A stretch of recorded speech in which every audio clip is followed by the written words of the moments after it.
ఒక గ్రామంలో ఒక ధనికుడు ఉండేవాడు. ఆయన గొప్ప దాతగా పేరు పడ్డాడు.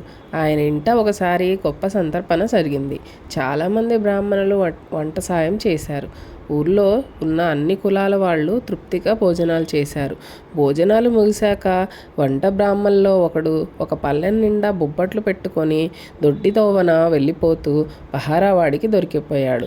పహారావాడు ఆ బ్రాహ్మణ్ణి యజమాని ముందు పెట్టాడు.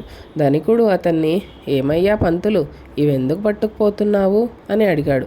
బ్రాహ్మడు భయంతోనూ అవమానంతోనూ సతమతమవుతూ, "అయ్యా, క్షమించండి, నేను కడుపు నిండా తిన్నాను గాని ఇంటి వద్ద నాకు గంపెడు పిల్లలున్నారు. వాళ్ళు తినలేదనే బాధతో ఈ తప్పుడు పని చేశాను" అన్నాడు. "తప్పు కాదా మరి? ఈ బొబ్బట్లు తిని నీ పిల్లలు కడుపు నొప్పితో బాధపడరు? లోపలికి వెళ్ళి జాడి చెంబు నిండా నెయ్యి కూడా పట్టుకుపో" అన్నాడు ధనికుడు. బ్రాహ్మడు కృతజ్ఞతతో ఉక్కిరి బిక్కిరి అయిపోయాడు.